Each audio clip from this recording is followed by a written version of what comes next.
우리가 1교시에는 이제 기출문제가 어떤 내용들이었는지를 분석을 했다면 지금부터는 이제 주요 과목은 어떻게 이제 학습을 할지에 대해서 얘기를 하도록 하겠습니다.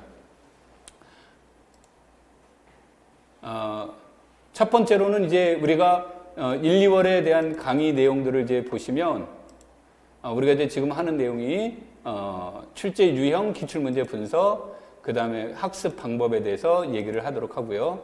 그 다음에 여러분들한테 이제 아까 얘기했던 것처럼 이제 유튜브 문제를 보시면 유튜브는 이제 그 검색창에 이행래 카이 전공 수학 이것을 검색하시면 이게 이제 2021년 기출문제 해설이 나와 있고 그 다음에 이제 2022년 기출문제 해설은 2020년 기출문제가 나와 있고 2021년 기출문제가 이제 아직은 나와 있지 않은데 요거를 이제 매주 촬영을 통해서 여러분들에게 제공을 할 겁니다. 요거 꼭 참고를 하시고요. 자, 아까 이제 얘기 나왔던 것 중에서 이것 했던 내용들이기 때문에 여기서 이제 다시 하지는 않겠습니다. 문항수에 대한 내용도 앞에서 했었고요. 그 다음에 이제 1, 2월의 강의는 이제 수요일 날은 해석학반이 이렇게 이제 작년하고는 이제 조금 다르게 반을 운영하려고 합니다. 그래서 그 수요일 날은 이제 해석학을 이제 하게 될 거고, 책은 카이 전공수학이란 책은 작년과 이제 동일한 책인데 여기에 이제 책에 있는 내용과 그 다음에 프린트, 그 다음에 우리가 나왔던 해석학의 기출문제 이런 것들을 중심으로 해설을 하면서 8주 동안 해석학 수업을 할 거고요.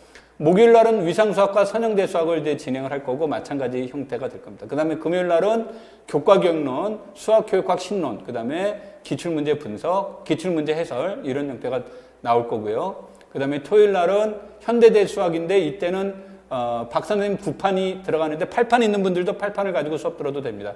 이때는 이제 군환에 대한 내용으로 이제 수업이 진행이 될 겁니다.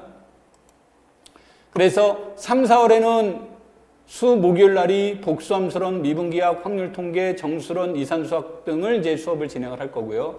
금요일 날은 수학교육과정과 교재연구, 토요일 날은 현대대 수학 책을 채론을 중심으로 이제 수업을 진행이 되고요. 물론 교재는 박 선생님 책으로 이제 얘기가 됩니다. 그 다음에 5월, 6월에는 내용정리반 수업이 이제 되고요. 내용정리반은 이제 전체 내용을 다 수업하는 겁니다. 이때 물론 교과교육론은 제외가 됩니다.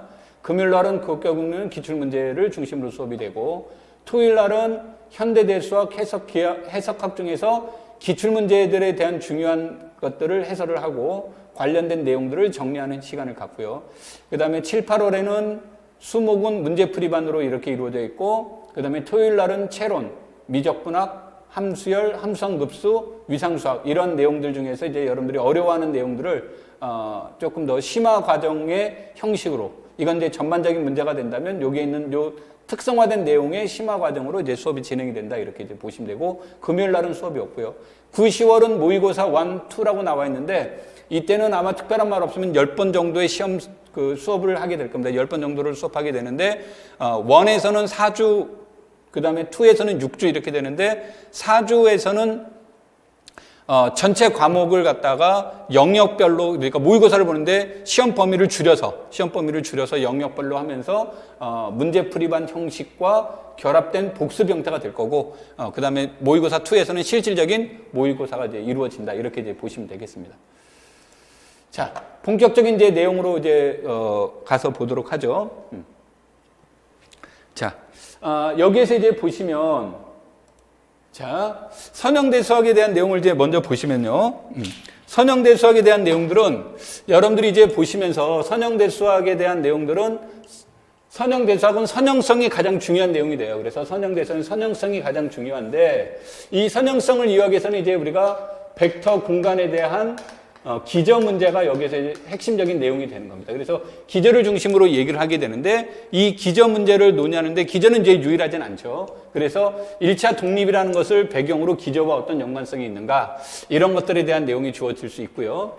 그 다음에 이제 선형 대수학이 남은 공간의 이동이 되는 선형 변환이라는 개념이 핵심 내용이 됩니다.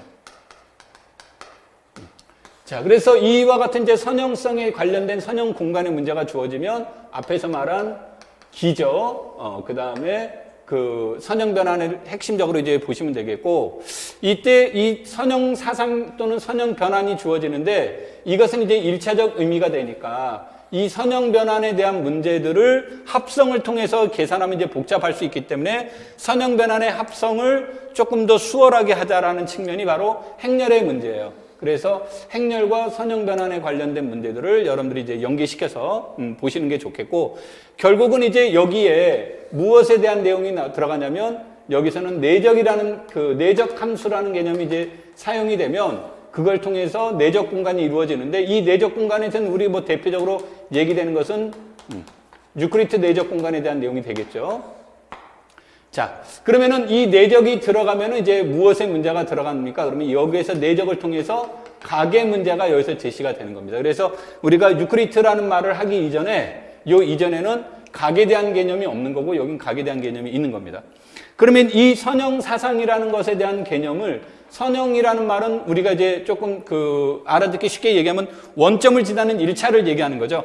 그러면 이러한 선형의 특징, 이 선형성이 가지고 있는 고유한 특징이 무엇이냐, 그것을 우리는 고유값이라고 얘기를 하는 거고, 그 고유값 속에서 이루어지는 벡터에 대한 내용을 고유 벡터 또는 고유 공간의 문제와 얘기를 해 나가는 겁니다. 그 다음에 이제 내적에 대한 개념이 주어지면 이 내적이라는 개념으로부터 정사형에 대한 내용들이 이제 제시가 되는 거고요. 그 다음에 내적 공간으로부터 이제 아까 말한 유클리드 공간이 주어지지만 여기에서 이제 각의 문제가 주어지면서 직교 행렬, 직교 변환, 그 다음에 이러한 것과의 정사형의 문제, 정사형의 문제, 이런 것들이 전부 다 연결이 됩니다. 그래서 선형에서는 누가 뭐래든 그래서 여기서 핵심적인 내용은 바로 요 두 가지가 핵심적인 내용에 이제 해당이 됩니다. 그래서 이것들이 이제 시험에도 가장 많이 나왔고, 여러분들이 이제 가장 많이 나왔고, 앞으로도 나올 것으로 보는데, 이때 여기서 중요한 것은 뭐냐면, 맨 처음에 여기서 이제 내가 기저라는 얘기를 했죠, 이렇게. 그래서 이것은 기저에 따라서, 기저가 무엇을 결정하냐면 좌표계를 결정하는 거예요. 기저가 좌표계를 결정하는 거기 때문에 기저에 따라서 행렬의 형식은 바뀝니다. 그러니까 기저에 따른 행렬에 대한 변환들이 달라지는 거죠. 그래서 우리가 이제 보통 책에서는 개념 설명을 하기 위해서 간단한 형태로 표준 기저를 사용을 하게 됩니다. 이때 표준 기저란 우리가 직교로 이제 내적 공간의 입장에서 본다면 보통 데카르트 좌표계를 기준으로 이제 얘기를 하는 거죠. 그래서 여러분들이 요 행렬이라고 하는 것은 절대 기준이 아니라 기저에 따라서 좌표계가 바뀌어지는 거고, 좌표계가 바뀌어진다는 것은 그럼 좌표계에 따라서 그 벡터의 표현 방법은 당연히 달라지겠죠. 그래서 여러분들이 이런 것들에 대한 개념들이 핵심적인 내용이다. 그래서 여러분들이 선형 변환이 주어지면 행렬, 선형 변환이 주어진다면 그것에 대한 고유한 성질, 이런 것들이 이제 핵심이 되는 거고, 이 오른쪽에 있는 것은 일종의 이 내용에 관련된 스페셜한 경우에 해당이 돼요. 그래서 올해는 이걸 통해서 대각화 문제가 나왔죠. 이걸 통해서 대각화 문제가 출제가 됐는데, 이런 내용들은 전부 다 바로 선형에서의 가지고 있는 선형성에 관련된 이제 특징들이 얘기가 되는 겁니다. 그래서 여러분들이 이제 공부하실 때 대각화에 관련된 내용, 이런 것들을 체크해 보시면 됩니다. 그래서 핵심적인 내용은 고유값이다, 고유한 성질을 얘기를 한다, 이렇게 이제 보시면 되겠습니다. 자, 이제 정수론 문제를 이제 보시면 지금 이제 이 화면이 이제 잘 안 보여지는 부분이 있고, 그래서 지금 내가 그 컴퓨터를 이제 올려놨습니다. 정수론에 대한 문제는 크게 두 가지 관점으로 보셔야 됩니다. 정수론은 이제 크게 두 가지로 보라는 얘기는, 정수론이라는 것을 도구로 이용하는 경우가 있고, 정수론이라는 것을 목적으로 두는 경우가 있어요. 그럼 정수론을 도구로 이용되는 것이 바로 현대대수학이 됩니다. 그 다음에 이것을 목적으로 삼는 게 정수론에 대한 내용이 되는 거고요. 그래서 정수론이라는 것은 우리가 이제 현대대수학에 대한 근본을 따라가게 되면 정수에서 나오는 연산의 문제를 우리가 추상화시킨 게 현대대수학이에요. 그래서 현대대수학을 이해하는데 정수론이라는 것은 절대적인 기준이 되기 때문에 여러분들이 이제 정수론에 관련된 내용들을 이제 이해를 하고 계셔야 되는데, 우리가 이제 이 정수론에 대한 내용들이 주어지면 이제 이 정수론은 이때 수론이라고 하는 표현으로도 이제 사용이 되지만, 정수론에서 핵심적인 대한 내용은 큰 수 문제를 작은 수 문제로 바꾸어서 문제를 해결하려고 하는 경향입니다. 큰 수 문제를 작은 수 문제로. 그래서 그런 것들을 연구하는 것이 우리가 이제 정수론의 문제가 돼요. 그런 정수론의 문제, 그래서 핵심이 되는 게 바로 합동식의 문제가 됩니다. 이 합동식의 문제가 되는데, 자, 이 화면에 혹시 안 나올까봐 잠깐만 여기서 조정을 하겠습니다. 수업 내용이 잠깐 끊겼는데 화면이 잘 안 보일까봐 여러분들한테 이렇게 이제 여기서 얘기를 했습니다. 우리가 이제 이 정수론이라는 얘기는 아까도 얘기했듯이 목적과 도구로도 이용될 수 있는데, 그래서 큰 수의 문제를 작은 수의 문제로 이용하는데 대표적인 내용이 합동이고, 이것은 일종의 이것도 동치류의 문제가 되겠죠. 동치류의 문제가 되는데, 자, 이런 것들에 관련된 내용들을 이제 우리가 이해하기 위해서, 이런 문제를 이제 풀기 위해서 우리가 이제 기본적으로 이용되는 것이 바로 유클리드의 알고리즘의 문제입니다. 이 문제는 이제 한 문항 4점짜리 문제입니다. 한 문항 4점이기 때문에 이 한 문항 4점 안에서 어떤 당일한 문제를 물어보는 것이 아니라 이 선형대수와 마찬가지로 얘도 한 문항 안에 모든 내용들이 이제 다 제시가 돼요. 그래서 여기서 합동이라는 이 기본적인 틀 안에서 여러 가지 문제들이 제시가 되는데, 이때 이제 여기에 대한 유클리드 알고리즘 문제가 되게 중요하게 이용이 됩니다. 그래서 이것은 여러분들에게 계산 능력이 요구가 됩니다. 그러니까 빠른 속도로 계산할 수 있는 것이 요구가 되고요. 이 합동식의 문제를 이해하고 유클리드 알고리즘을 이해할 때 우리가 이제 여기에서 가끔씩 그 다음에 자주 이용되는 것 중에 하나가 이제 부정방정식의 문제가 됩니다. 부정방정식의 문제가 되고, 이때 이 소수를 체킹하는 방법도 중요합니다. 그래서 소수와 관련된 내용들은 뭐 여러 가지가 나오게 돼 있습니다만, 이때 우리가 프라임 넘버에 대한 내용들을 어떻게 이제 이해하느냐, 이런 것들도 중요한 요소가 되고요. 이 합동식의 문제와 관련되어 있는 것들은 전부 다 이렇게 뭐 연결되어 있다라고 이렇게 보시면 됩니다. 전부 다 연결되어 있다고 보면 되는데, 이때 이제 매년 합동식의 문제와 나타나는 것이 고차 합동식의 문제와 연관이 돼서, 이때 이 CRT라는 말은 내가 편의상 여기 짧은 공간 안에 집어넣으려다 보니까 CRT라고 됐는데, 이것은 이제 Chinese Remainder Theorem이라고 해서 중국인의 나머지 정리를 얘기를 합니다. 일반적으로는 CRT라는 단어 안 쓰니까요. 여러분들은 중국인의 나머지 정리라는 용어로 정확하게 표현해 주시는 게 좋겠고요. 그 다음에 이 중국인의 나머지 정리의 문제는 앞에서 말한 합동식, 큰 수의 문제를 작은 수로 바꾼다고 그랬죠. 그래서 큰 수의 문제가 되면 이것들의 문제를 표준분해를 해서 표준분해를 통해서 작은 것의 문제로 다룹니다. 그래서 작은 것의 문제로 다룰 때 작은 것에서의 문제는 페르마나 오일러의 정리를 통해서 문제가 해결이 되고, 그것을 다시 원래 문제, 큰 수의 문제로 바꿀 때 중국인의 나머지 정리를 이용하는 겁니다.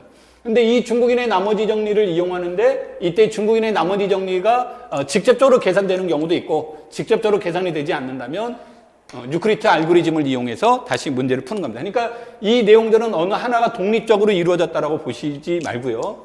이런 형태가 주어지는 거고, 그 다음에 이때 이제 우리가 서로서라는 말이 나오는 뭐 중요한 요소가 되지만, 오일러의 정리를 이용을 해서 결국은 어떤 수의 곱셈의 순환성을 알아볼 수가 있습니다. 그래서 이때 순환성을 알아보는 것이 바로 윗수 문제가 돼요. 윗수 문제가 되는데, 이 윗수 문제는 그 순환성을 얘기를 하지만 얘가 모든 것을 생성한다는 보장은 없죠. 그래서 모든 원소를 생성하는지 안 하는지를 알아보는 문제가 바로 원시금 문제입니다. 그래서 얘는 항상 존재하는 건 아니죠. 항상 존재하는 건 아니지만 원시근에 대한 존재성들은 여러분들이 그 경우에 따라서 다 알아둬야 됩니다. 자, 그 다음에 이때 이제 고차 합동식의 문제가 주어지면, 이 고차 합동식의 문제가 2차 잉여니까, 이 말은 예를 드는 건 이런 거죠. 법 M에 관한 X제곱이 A가 되는 이런 근 X가 있느냐 없느냐의 문제를 우리는 2차 잉여다. 존재하면 2차 잉여, 제곱을 해줬더니 2차죠. 제곱을 해줬더니 나머지가 있더라. 그러면 2차 잉여가 되는 거고, 이런 근이 존재하지 않으면 우리는 2차 비잉여라고 얘기를 하는 거죠. 그래서 이것에 대한 것들을 이용을 해서 근에 대한 존재성과 연관이 되는 거고, 있다면 몇 개가 있는 것과도 연관이 되는 거죠. 그래서 이러한 2차 잉여의 문제를 해결하는 것에 대한 문제가 바로 르장드리 기호와 야코비안의 기호를 이제 이용하는 건데, 이것은 이제 소수일 때, 여기서 소수는 전부 다 홀수를 뜻하는 겁니다. 합성수도 홀수를 뜻하는 거고요. 그래서 홀수인 소수와 홀수인 수에 대한 문제에서 2차 인연인지 아닌지를 알아보고 이때 근의 개수는 몇 개가 있다면 몇 개가 있을까요? 있다면 몇 개가 있을까요에 관련된 문제가 바로 중국인의 나머지 정리의 문제가 됩니다. 자, 그래서 지금까지 교사임용 시험은 이런 데서 출제가 된 겁니다. 교사임용 시험은 요 부분을 중심으로 출제가 된 거였다면 이제 우리가 최근에 이제 우리가 관심을 가져야 될 것 중에 하나가 각 과목마다 올해 같은 경우는 내가 복소수 문제가 몇십 년 동안 안 나왔다가 나왔다 그런 얘기를 했죠. 그다음에 재작년에 복소수에서 또 뭐가 나왔었냐면 1차 분수 변환의 문제가 출제가 됐었고요. 그래서 시험 문제들의 같은 경우도 작년에 현대대 수학 같은 경우는 원분당식이 처음으로 출제가 됐었고요. 그래서 어떤 문제들이 이제 나오는 것들 중에 하나는 오랫동안 교사 임용 시험이 몇십 년간 운영이 됐기 때문에, 그리고 우리가 배우는 수학은 17세기, 18세기, 19세기 수학이에요. 그러다 보니까 내용은 이미 정해져 있죠. 내용은 정해져 있는데 이게 몇 번 반복되다 보니까 반복적으로 이제 출제가 되는 경우, 그러니까 중요한 반복적으로 출제가 되는 경우도 있지만, 또 하나는 뭐가 되냐면 과거에는 덜 중요하다라고 생각했던 문제들이 오늘날에 봤더니 이건 굉장히 중요한 이론이네, 이렇게 이제 보는 경향이 있어요. 그런 것들의 문제가 바로 연분수의 문제와 페레 방정식의 문제, 2차체의 문제입니다.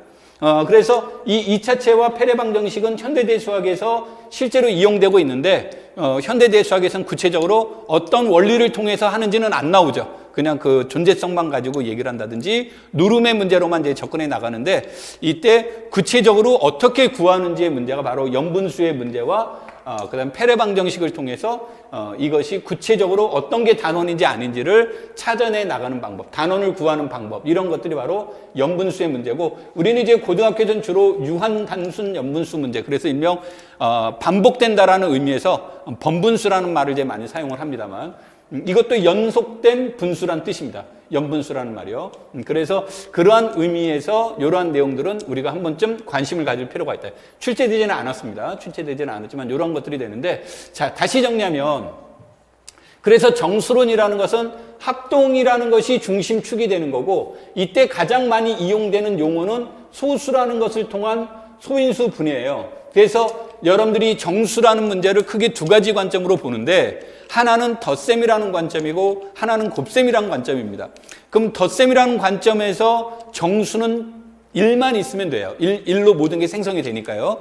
그렇지만 곱셈이라는 관점에서 정수는 1, 그 다음에 0, 1, 마이너스 1을 제외한 나머지 모든 수들은 소인수 분해가 가능하다. 즉 다시 말해서 소수의 곱으로 표현된다는 거죠. 소수의 곱으로 표현되기 때문에 여러분들이 이런 논의를 하는데 핵심적인 내용은 소수입니다. 그래서 여러분들이 소수라는 것이야 어렵지 않습니다. 소수라는 수야 어렵지 않지만, 우리가 실제로 세 자릿수, 네 자릿수 이렇게 나올 때 그것이 소수인지 아닌지 직관적으로 이해하는 데 어려우니까 에라토스테네스의 체를 이용을 해서 판정하는 것도 하나의 방법이 될 거고, 더 중요한 건 소수가 가지고 있는 칼라죠. 소수만의 특징.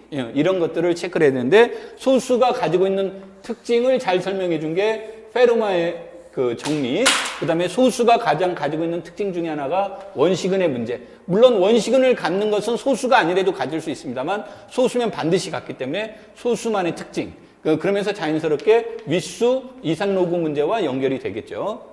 그 다음에 르장드리 기호. 그 다음에 이것도 소수가 아니래도 상관이 없습니다만 연분수의 문제, 이런 것들의 문제는, 그 다음에 중국인의 나머지 정리, 이런 것들의 문제는 소수가 가지고 있는 특징들이에요. 그래서 이 소수가 가지고 있는 특징들은 이러한 것과 연계가 돼야 된다는 것이고, 여러분들이 아마 나간 자료에는 지금 요 화살표 표시가 되어 있을 테니까, 내가 여기에서 지금 화면상에서 화살표가 잘 안 보입니다. 화살표가 잘 안 보여서 여러분들한테 조금 화면상으로는 불편할 수 있는데, 자료를 보시면 자료에서는 화살표가 선명하게 드러나 있을 테니까 그거를 이제 보시면 될 겁니다. 자, 그래서 이러한 관점에서 여러분들이 공부하시면 된다. 그래서 여기에서는 핵심은 합동이다. 핵심은 합동이지만 이 합동에 대한 내용은 이런 것들을 중심으로 하고, 이 문제는 여기에 있는 것은 증명하시오가 시험에 나올 수 있어요. 증명하시오가 시험에 나올 수 있는데, 그래도 책에 있는 과정에 대한 증명은 안 중요합니다. 증명은 안 나오고, 여러분들이 주로 보시는 것은 각각에서 여기서 나오는 정리들이 어떤 의미인지, 언제 사용되는지, 그러니까 정리의 뜻이 무엇인지를 해석하고 이거를 다른 곳에 어떻게 활용하는지 응용하는 측면에서 접근하면서 책을 보시는 게 좋습니다. 그래서 여러분들한테는 여기에 대한 것은 증명보다는 정리를 해석하라. 그 다음에 이것을 어떻게 응용할 것인가. 즉 응용한다라는 얘기는 이 문제를 통해서는 차이니스 리마인더 세럼이 좋을지, 뭐 페르마의 정리가 좋을지, 오일러의 정리가 좋을지, 어떤 정리를 이용하는 게 좋을지 이런 것들을 판단하는 능력을 기르는 게 좋습니다. 그래서 그런 것들의 관점에서 여러분들이 정수론을 공부하신다면 아마 공부하는 데 도움이 많이 될 거고, 정수론이라는 것이 굉장히 단순해 보이지만 여러분들이 연습하지 않으면 굉장히 당황스러울 수 있는 문제가 되고요. 또 앞에서도 얘기했듯이 정수론을 모른다면 현대대수학의 도구로도 이용이 된다고 그랬으니까 현대대수학이 뭐 작년에 최하 점수가 나왔죠. 가장 적은 8점이 나왔는데 뭐 이 문제는 우린 공부 안 해도 되는구나라고 말할 정도로 이 정수론 하나가 12점 내지 13점 정도를 좌우할 정도로 아주 중요한 과목이 됩니다. 그래서 정수론은 꼭 여러분들이 체킹을 잘 하셔야 됩니다. 그러니까 절대적인 내용이 되는 겁니다. 이건 안 하면 안 됩니다. 그 다음에 이제 그 저학년, 이제 1학년 또는 2학년 분들한테 얘기하고 싶은 것은 교사임용 시험과 학교 수학은 다릅니다. 대학교 수학은. 무엇이 다릅니까? 라고 얘기를 한다면, 대학교라고 하는 것은 두 가지가 정해져 있어요. 대학교는 대체로 두 가지가 정해져 있는데, 하나는 무엇이 정해져 있냐면, 출제 범위가 정해져 있어요. 그 다음에 또 뭐가 정해져 있냐? 출제하시는 분이 내가 수업 들었던 교수님이 출제를 하시는 거예요. 그러니까 출제위원회 성향은 우리 이미 파악되어 있고 범위도 파악되어 있기 때문에 시험 문제 틀이 이제 어느 정도 정해져 있고 질문의 형식도 제한적입니다. 근데 교사임용 시험이라는 것은 우리가 출제 범위가 정해져 있지 않습니다. 그 다음에 출제하시는 분이 어떤 성향을 가지고 있는지도 알 수가 없습니다. 그러니까 그 상황에서 시험을 봐야 되는 거예요. 그래서 여러분들이 공부를 하실 때 대학에서 공부했던, 물론 방법이 잘못했다가 아니라 대학에서 공부하는 건 대학에서 공부하는 과정대로 해 나가야 되지만 전반적인 내용은 대학에서 공부한 게 전부 다는 아닌 겁니다. 그래서 여러분들이 공부하실 때 이런 것들을 보시면 되겠고, 그 다음에 이제 1학년에서 2학년으로 올라가시는 분들 중에 정수론을 한번 봐봐야지라고 한다면 우리가 이러한 수업들, 선형대 수학에 대한 수업 이런 것들은 아마 공부하는데 도움이 될 겁니다. 도움이 되는데 아까도 얘기했지만 강의하는 그 목적이 다릅니다. 목적이 다르기 때문에 그것은 이제 참고하시면서 수업을 듣는 게 좋습니다. 자, 그 다음에 현대대 수학은 영역이 너무 넓어서 하나로 이제 볼 수가 없는데, 현대대 수학은 내가 뭐라고 얘기를 하냐면, 현대대 수학은 군, 이렇게 주어지면 군의 핵심은 군의 구조다. 이거예요. 군의 구조를 파악하는 데 있다라고 보는 건데, 이때 이 군의 구조를 파악한 데는 세 가지 요소가 이제 이루어지는 겁니다. 하나가 뭐냐면 생성원이란 무엇입니까? 그래서 생성원을 찾아내 나가는 거예요. 생성원을 찾아내 나가는데, 이 얘기를 하면 이제 많은 분들이 어떤 오해를 사냐면 생성원은 순환군에서만 나오는 얘기인데, 근데 순환군은 하나의 원소에 의해서 나머지를 전부 다 생성한다는 뜻이고, 모든 게 그 순환군인 건 아니죠. 그래서 하나의 원소에 의해서 생성되는 것들도 있지만 두 개의 원소로 생성되는 것들도 있고, 또 더 많은 원소에 의해서 생성되는 것들도 있고, 무수히 많은 것에 의해서 생성되는 것들도 있습니다. 근데 이 생성원이라는 의미는 선형대수에서 말하는 기저 개념과 매우 유사성을 지니고 있어요. 동질성은 없습니다만, 동질하지는 않지만 유사성이 굉장히 강합니다. 그래서 대표성이 있기 때문에 먼저 생성원을 찾는 연습을 해야 되고, 두 번째로는 이 생성원을 찾았다면 이 생성원의 윗수를 구해보는 문제가 이제 두 번째로 중요한 요소가 됩니다. 생성원의 윗수가 이제 어떻게 되어 있는지. 세 번째로는 생성원 사이의 관계. 생성원들 사이의 관계, 뭐 교환법칙이 성립하는지 아니면 교환법칙이 성립하지 않는다면 어떤 관련성이 있는지, 이런 것들을 체크하는 게 군에서의 핵심 구조예요. 그래서 이 세 가지를 이해하는 게 가장 군에서 중요합니다. 근데 이것은 그냥 단순하게, 이 세 가지가 단순하게 하나에 의해서 이루어지는 것은 아니다. 여러 개의 내용들을 공부를 해야 이러한 것들이 이루어지게 돼서 여러분들이 그런 것들을 이제 이해하는 데 있어서 군에 대한 윗수, 그 다음에 이제 뭐 순환군이라는 것은 이제 핵심적인 내용이니까 늘.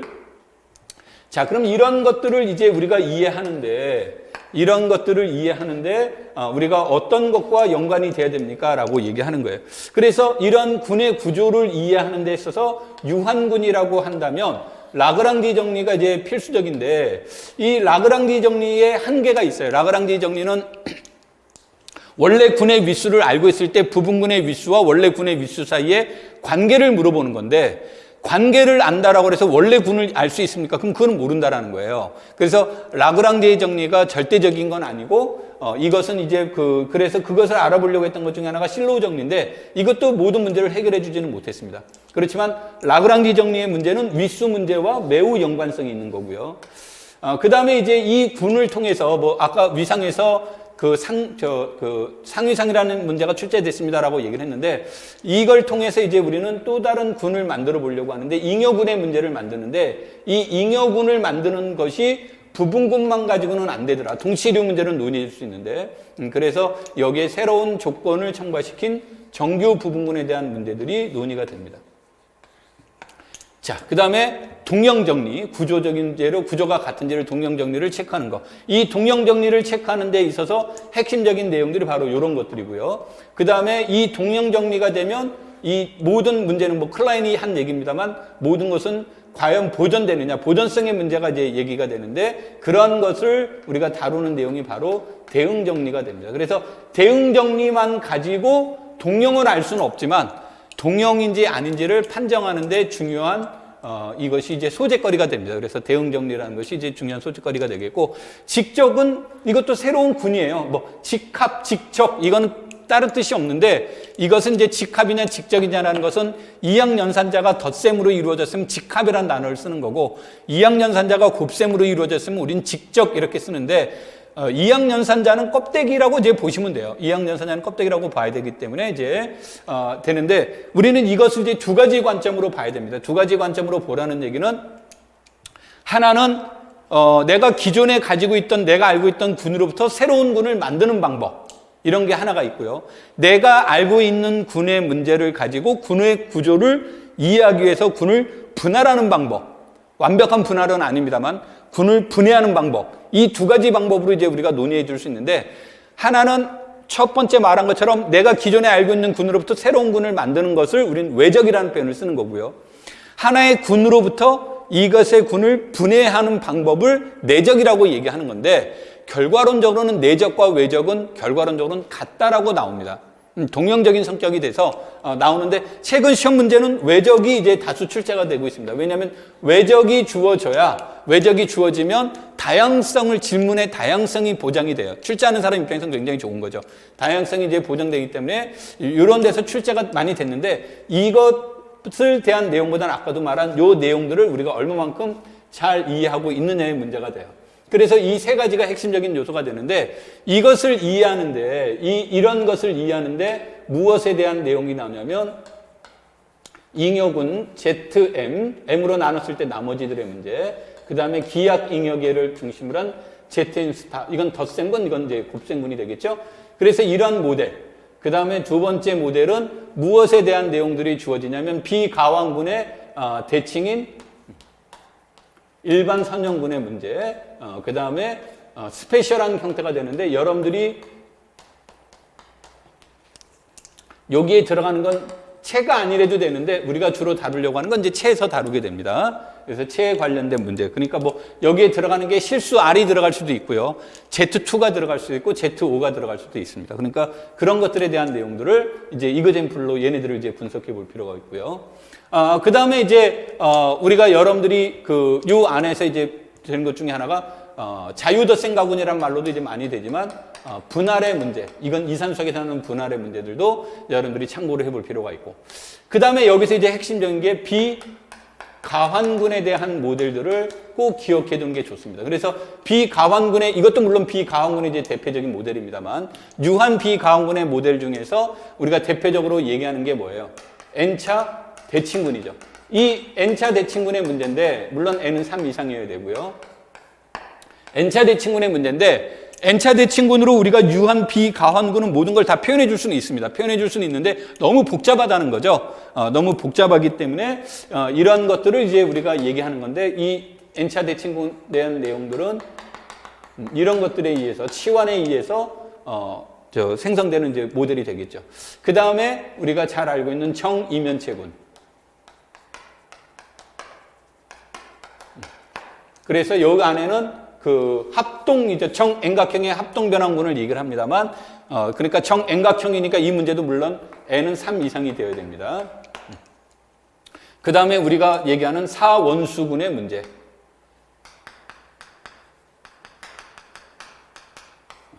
이런 문제, 이런 것들이 이제 여러분들이 공부하는데 기본적으로 알아야 될 핵심적인 내용이 돼요. 자, 그 다음에 이제 여기에다가 하나가 이제 더 추가가 된다면, 여기에 대한 내용에서 나오면서 가환군이지만, 가환군인 클라인의 사원소 군 직사각형의 합동변환군이죠, 요건. 그래서 여러분들이 군론을 이해하는데 앞에서 말한 이러한 개념들이 중심이 돼서 이 세 가지 원리를 이해하는 데 있는데, 이 세 가지 원리를 그냥 내가 외워야지 공부해야지 열심히 해야지 된다고 해서 되는 건 아니라는 겁니다. 그래서 이런 것들을 이해하는데 핵심적인 이그젬플들이 바로 이런 것들이에요. 이러한 이그젬플을 통해서 이런 것들에 대한 개념이 이제 어떻게 이해되느냐고, 이런 것을 이해하는데 양념과 같은 내용 또는 정규 부분군에 관련된 내용, 그 다음에 군의 중심, 센터의 문제, 잉여군, 이런 것들이 이제 이런 것들을 재확산하고 응용하는 데 활용이 되는 거예요. 그러니까 시험 문제는 그런 데서 출제가 된 거예요. 시험 문제는 이런 데서 출제가 되는데, 이런 문제를 원활하게 풀 수 있고 군의 구조를 전반적으로 이해하려고 한다면 바로 여기서 말한 이러한 모델들을 통한 생성원, 윗수, 생성원의 관계, 이런 것들을 이해해 나가는 것이 여러분들이 군의 구조를 이해하는데 훨씬 더 많은 도움이 됩니다. 그래서 여러분한테 군이라는 것은 이러한 관점으로 공부하시는 게 좋겠다라는 뜻이 됩니다. 자, 그래서 현대대수학 책은 굉장히 많습니다. 현대대수학 책은 굉장히 많고, 내가 쓴 책도 있고, 이거 되겠지만, 여러분한테 이런 것을 체계적으로 잘 정리된 책은 박승한 김웅태 선생님이 쓰신, 현대대수학이라는 책이, 대체로 잘 구성이 되어 있고, 이 틀을 잘 맞추고 있습니다. 그래서, 굉장히 좋은 책이니까, 거기에 맞춰서 이제 보시면 되겠고, 강의도, 그걸 중심으로 얘기를 합니다. 자, 그 다음에 이제 환에 대한 문제로 넘어가서 볼게요. 자, 이 환이라고 하는 것은 링인데 물론 이제 고리라는 뜻도 있지만 우리가 환경, 대체적인 환경을 얘기를 하는데, 이 환에서는 아까 군에서는 내가 구조가 중요하다라고 한다면 환에서는 흐름이 중요합니다. 흐름이 중요해요. 그래서 환에 대한 개념을 이제 얘기를 하는데, 이 환이 발전해 나가는데 환에서는 연산자가 2개다 보니까 여기에서 예상하지 못한 문제들이 첫 번째 등장하는 게 영인자라는 것이 등장을 하죠. 간단하게 얘기하면 영인자라는 것은 0이 아닌 두 원소를 곱했는데 0이 돼버리는 원소를 우리가 영인자라고 하는 거죠. 이 영인자가 발생이 되면서 이 영인자로 인해서 나타나는 근본적인 문제는 소유학 법칙이 성립하지 않는다라는 거예요.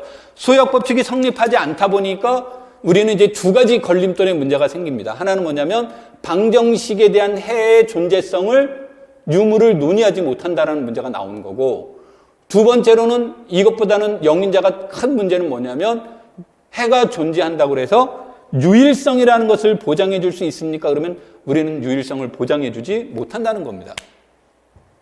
그러니까 문제를 다루는 사람의 입장에서 뭐가 됩니까? 굉장히 답답하죠. 그 소유학 법칙이 적용이 안 되니까 근이 존재하는지 안 하는지도 알 수 없고, 존재한다고 해서 몇 개 있는지 알 수도 없죠. 그래서 그러한 문제들을 우리가 조금 하나씩 해결해 나가자. 그래서 이러한 문제를 해결해 나가는 과정 안에서 이때 영인자가 존재하지 않는 것, 즉 무슨 법칙이 성립하는 것? 소유학 법칙이라는 것을 성립하는 것에서 정역이라는 내용이 이제 나타납니다. 정역은 이제 영어로 인테그랄 도메인이라는 뜻인데, 인테그랄 도메인이라는 말은 우리가 이제 직역을 하면 뭐가 됩니까? 정수의 영역이라는 거예요. 정수의, 적분이라는 뜻도 있지만 여기서는 정수의 영역이라는 뜻입니다. 그래서 정수의 영역이라는 뜻에서 인테그랄 도메인이라는 단어가 쓰고, 다시 말해서 정수가 가지고 있는 특징 중에 하나는 소유학 법칙이 성립한다는 겁니다. 그렇지만 소유학 법칙은 성립하지만 여건에 대한 존재성은 논의를 못합니다. 그래서 이거는 이제 여기에서 존재한다면 유일성, 존재한다면 유일성과 관련된 문제들을 보증을 해주는데, 이것도 이제 치명적인 약점은 아까서 말했듯이 과연 여건이라는 것이 존재할까? 여건에 대한 존재성입니다. 그러니까 여건에 대한 존재성, 즉 그것이 이제 단원과 관련되어 있죠. 그것에 대한 문제들이 나오는 게 바로 체가 됩니다. 자, 그래서 여기에서 여기로 넘어가는 과정들이 흐름을 이제 보는 거라고 한다면, 그렇다면 물론 이제 뭐 단위원을 갖는 가와와는 이런 뭐 여러 가지 조건이 있어야 됩니다만, 여기에다가 EDR이라는 거, 아까 우리가 군론에서 말한다면 정규 부분과 같은 역할을 하는 건데, EDR이라는 걸 통해서 잉여환을 생각해 보는 거예요. 잉여환을 생각했을 때 이것이 정역도 만들 수 있고 얘가 체도 만들 수 있는 겁니다. 아무 때나 만드는 건 아니죠. 그래서 정역을 만들 때 하는 게 소, EDR이라는 말이 이제 들어가는 거고, 이때 소는 프라임의 뜻입니다. 작을 소자가 아니고요. 프라임이라는 뜻이 들어가고, 얘를 만드는 데는 극대, 이건 이제 맥시멀이라는 뜻인데, 이때 맥시멀인데 얘를 최대라고 단어를 안 쓰는 건 최대는 하나란 유일한 거죠. 가장 큰 값은 유일한데 얘는 유일성이 없습니다. 그래서 보장이 안 됐기 때문에 이제 극대라는 용어로 이제 사용되는 거죠. 그래서 이것이 되는데, 이때 이것은 아까도 얘기했듯이 무엇과 영인자, 즉 소약법, 영인자가 존재하지 않는 거죠. 그러니까 얘는 소약법칙과 연관성 있는 언어고, 극대이다라는 단원과 연관성 있는 언어예요. 그래서 이런 것들을 이용을 해서 얘기를 하려다 보니까 우리는 결국은 체를 확장을 시키고 싶어 해요. 확대체로 만들려고 하는데, 이때 얘네들을 만드는 방법 중에는 어떤 것들이 있을까? 그러면 극대이달이면은 얘네들을 만들 수 있다고 그랬는데, 그래서 우리가 이제 여기서는 공간, 영역을 확장시키는 게 목적이에요. 확장시키는 게 목적이다 보니까 우리가 보통 잉여를 하게 되면 분할을 하는 거니까 적어지죠. 대상이 적어지는데 우리는 확장을 목적으로 한단 말이에요. 그래서 체를 가지고 부정원을 이용한 다항식환을 만들어서 확장을 시킵니다. 확장을 시켜서 이때 기하학다항식이란 걸 통해서 얘네들을 극대이달의 문제와 연결시켜서 체론을 확장을 시키는 거죠. 그래서 여기에서 다항식환 얘가 들어가는데, 이때 이제 중요한 요소가 바로 근에 대한 문제가 됩니다. 그래서 근에 대한 문제가 주어지는데, 이때 이 근이라고 하는 것은 이제 이 현대대수학이라는 과목은 근본적으로 추상화가 이루어진 거기 때문에, 추상화가 이루어진 과목은 여러분들이 우리가 눈으로 보고 우리가 알고 있는 숫자만으로 이루어져 있는 게 아닙니다. 이미 우리가 이제 상상 속에서 만들어지는 것들이 많이 존재하기 때문에 이것을 막 억지로 내가 알고 있는 이론과 연기시킨다든지 하게 되면 여기에서 문제가 어려워질 수가 있어요. 그러니까 이 파트는 이 이론을 있는 그대로 받아들여야 됩니다. 있는 그대로 받아들여야 되지, 이것을 내가 기존에 알고 있는 수 개념과 연계시켜 봐야 되지 그랬을 땐 연계가 안 되는 게 훨씬 더 많다는 거예요. 그 순간부터는 이제 짜증나기 시작하는 거죠. 왜냐하면 자기가 알고 있는 상식으로 문제 해결이 안 되는 거예요. 그래서 이러한 내용들을 여러분들이 공부하실 땐 반드시 이것은 있는 자체로 이해를 해야 된다. 그래서 우리가 보통 여기까지를 넘어가는 것을 우리가 환론이라고 얘기를 합니다. 여기까지를 넘어가는 것을 환론이라고 얘기를 하는 건데, 여러분들한테 이제 보통 현대대수학에서 두 군데서 보통 망가져요. 그래서 군 공부는 잘했는데 환에서 어려워지는 경우가 있고, 환에서 어려워지는 이유는 연산자가 몇 개가 있어요. 두 개가 있다 보니까 이제 어려워지는 경우가 있고, 두 번째 망가지는 시점이 여기 와서 망가져요.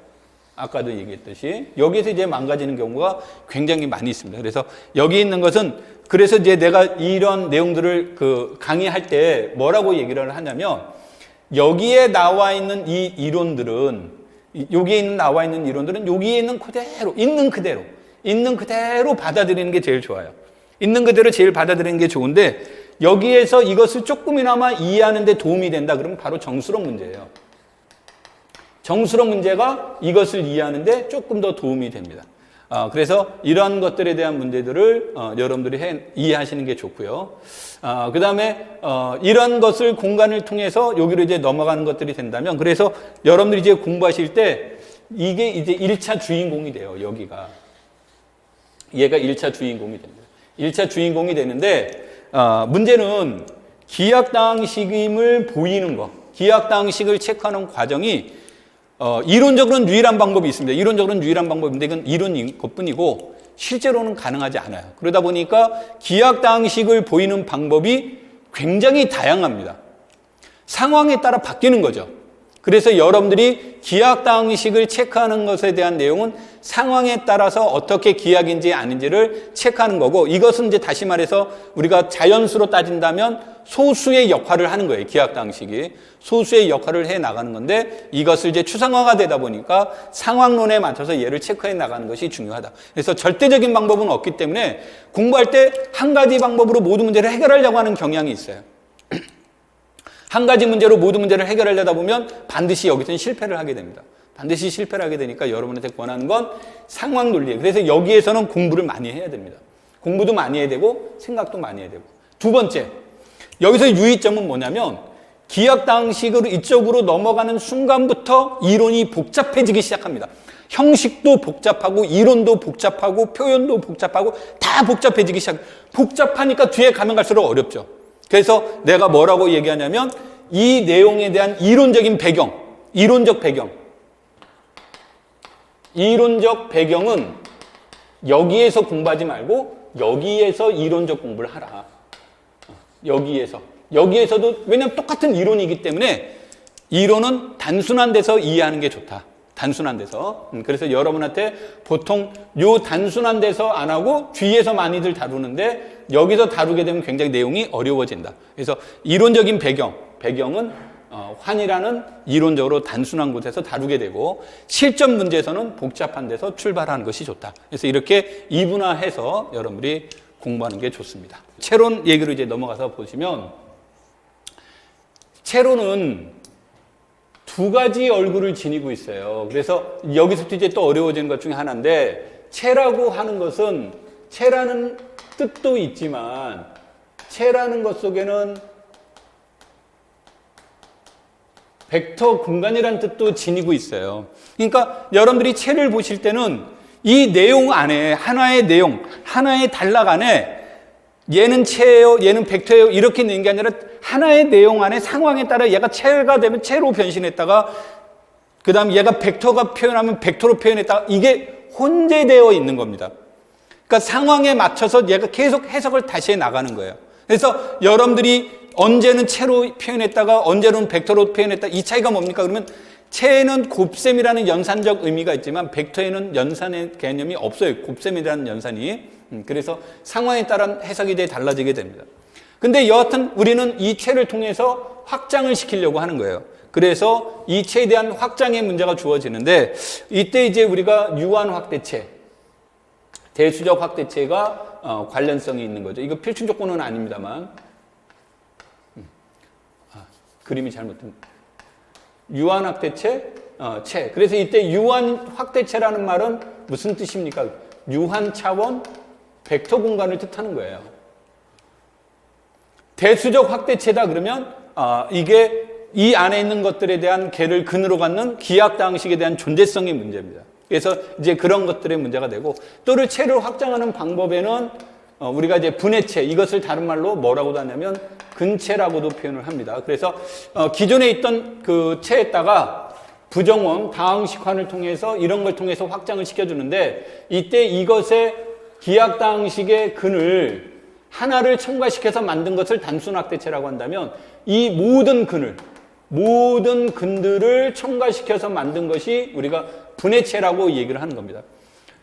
그러면 이 분해체를 통해서 체를 확장시켜주는 방법이 있는데 이것들이 이제 무엇이 되냐면 분리 확대체라는 얘기는 얘는 1차 인수분해를 했을 때 1차로 다 인수분해를 했을 때 근이 중복되지 않은 것을 우리는 분리라고 얘기를 하는 겁니다. 분리다항식이라고 얘기하는 거고. 그래서 분리다항식의 그 분해체를 우리는 얘네들은 갈루와 확대체가 됩니다. 그래서 이 갈루와 확대체가 나오게 되면 이 갈루와 확대체의 핵심은 중간체를 알아보는 데 있는 거죠. 그래서 F라는 것으로부터 내가 새로운 체를 확대체를 만들었어요. 확대체를 만들었는데 여기 사이에 이 중간 이거와 이거 사이에 있는 중간체들은 어떤 것들이 있을까? 이런 것들에 대한 궁금증이 있는 거죠. 그러면 이와 같은 중간체는 뭐가 있을까? 그런데 이건 일반적으로 굉장히 어렵습니다. 다 찾아내는 것. 다 찾아내는 건 어렵기 때문에 일반적으로 이것을 찾는 문제는 제시될 수가 없어요. 그래서 많은 사람들이 이 문제를 논의를 할 때 뭐가 되냐면 아주 스페셜한 경우에만 이런 걸 알아보자. 그러니까 그 아주 스페셜한 것이 바로 갈루아 확대체가 되는 겁니다. 그런데 그 안에서도 이것을 찾는 게 매우 어려워요. 그래서 이것을 중간체를 구하는 스페셜한 방법으로 군을 이용하자. 그래서 여기서 나오는 게 갈루아 군의 문제가 이제 제시가 되는 겁니다. 그래서 이 갈루아 군의 문제가 여기서 이제 제시가 되는데 이 갈루아 확대체의 문제가 나오면 체론도 물어보고요. 분해체도 물어볼 수 있고요. 분리도 물어볼 수 있고요. 기약다항식도 물어보고요. 이러면서 군에 대한 구조도 물어보고요. 그러니까 얘는 갈루아 확대체란 건 이거 하나만 가지고 우리가 현대대의학에서 말하는 군, 환체 모든 문제를 다 다룰 수 있다는 거예요. 다 다룰 수 있으니까 출제위원 입장에선 굉장히 선호하는 모델이 되겠죠. 그래서 갈루아 이론이 이제 그것에 나온 거고, 그 다음에 또 하나는 원, 즉 이제 우리가 근의 문제가 나왔을 때 이 원의 문제가 주어지면 x의 n승이 1이 되는 일종의 얘는 이제 이것보단 단위원이죠, 단위원. 단위원의 문제가 되면 단위원의 최대 장점은 뭐냐면 단위원은 여기에 있는 것과 여기에 있는 것의 두 원소를 곱해도 크기는 여전히 몇이라는 게 1에는 변함이 없기 때문에 얘를 가지고 군을 논의해 줄 수 있어요. 그런데 단위원이 아니면 여기가 크기가 루트 2고 여기도 크기가 루트 2가 되면 얘와 얘를 곱한 것의 크기는 2가 돼버려서 루트 2가 보전이 안 되죠. 그러니까 닫혀있지 않습니다. 그래서 이 단위원의 문제와 연관이 되는 거죠. 그래서 이 단위원에 대한 근의 문제가 올해도 출제가 된 거고 작년에도 출제가 된 거고요. 단위원의 근의 문제를 가지고 체론을 확장시켜주는 문제가 바로 원분, 확대체라고 하고 이러한 당식을 원분, 다항식의 이제 문제와 연결이 되는 겁니다. 그래서 이런 것들에 관련된 관련성의 문제들을 이제 체크해 나가는 거죠. 그래서 이 그림은 아주 중요합니다. 이건 이제 뭐 우리가 뭐 간단하게 해석할 내용은 아닙니다만. 그래서 여러분들이 체론에서는 지금 요 밑바탕에 깔려 있는 것들을 중심으로 출제가 됐다. 출제가 된 거고 시험 문제 유형은 여기로부터 여기로 왔다가 여기에서 오랫동안 나오다 최근의 문제는 요게 나오고 있지만 여전히 이 내용들, 특히 이 파트, 분해체, 갈루아 확대체, 갈루아 군, 원분 확대체 이 문제들은 출제위원들이 매우 선호하는 이론이다. 왜냐하면 하나 안에 여러 개의 문제를 논의해 줄 수 있다는 거죠. 그래서 여러분들한테 공부하실 때 이쪽에서 손을 놓아버리는 경우가 종종 있습니다. 내용이 어렵다고. 어려운 경우들이 있는데 이 문제들은 우리가 앞에서 얘기했던 군의 문제를 얼마만큼 잘 이해하고 있느냐에 따라서 이 내용들은 쉬워질 수도 있고 군에 있는 내용들을 잘 이해하지 못하면 굉장히 어려워질 수도 있고 그렇습니다. 그래서 여러분들한테 얘기할 땐 이와 같은 관점에서 접근해 나간다. 현대대수학은 체로는 이와 같은 관계로 살펴봐야 된다 이런 뜻입니다. 그래서 여러분들이 공부하실 때 출제위원들이 그냥 막 내는 게 아닙니다. 이분들은 나름의 그쪽 부분의 전문가들이기 때문에 여러분들한테 다 메시지가 있는 거예요. 메시지가 있는 거고 그냥 문제 한번 내볼까? 이런 식의 문제가 아니라는 거죠. 그래서 여러분들이 그 메시지를 읽어내려면 공부하실 때 기본적으로 어떤 데다가 초점을 둬야 되는지를 체크를 해봐야 된다는 겁니다. 그래서 이런 내용들이 잘 체크가 되면 공부하는 데 편안한 거고 이런 것을 이제 이해하기 위한 공부가 되는데 아까도 얘기했지만 대학 과정에서는 하나하나씩 책에 나온 내용이기 때문에 이와 같은 전반적인 상관관계가 잘 나오지 않습니다. 대학 교육이 잘못된 게 아니라 대학에서는 그 커리큘럼에 맞춰서 가는 거고 교사 임용 시험은 이런 내용들이 모두 다 안다라는 것을 전제로 다루고 있기 때문에 여러분들이 생각하는 것보다 조금 더 어렵고 이렇게 나올 수가 있습니다. 그래서 그런 것들만 여러분들이 유의하시면 돼요. 자, 그래서 체론을 이해하시려면 아까도 얘기했지만 체 개념 속에 있는 다항식환, 기하다항식 이것을 구하는 데부터 모든 문제는 이제 출발이 된다. 그 출발선상을 놓치시면 안 되는 겁니다. 자, 조금만 쉬었다가 다음 내용으로 넘어가도록 하죠.